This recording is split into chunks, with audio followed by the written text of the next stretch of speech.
જય ભારત માતા, જય હિન્દ।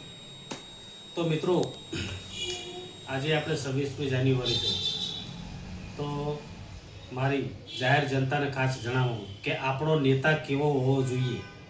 આપણો નેતા એવો હોવો જોઈએ કે જે આપણા દેશની રક્ષા કરે, આપણી જનતાની રક્ષા કરે, બધી જ રીતનું આપણું ધ્યાન રાખે એવો આપણો નેતા હોવો જોઈએ। મારો તો આ ધ્યેય છે।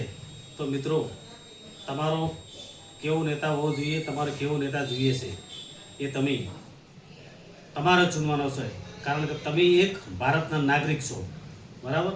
અને એ તમારી ફરજ છે, એ તમારો હક છે કે તમારે કેવો નેતા તમારે ચૂનવો જોઈએ। તો મિત્રો, અત્યારે હાલ હું આપણા જે વડાપ્રધાન શ્રી નરેન્દ્ર સાહેબ મોદીની વાત કરું છું કે એમના જેવો નેતા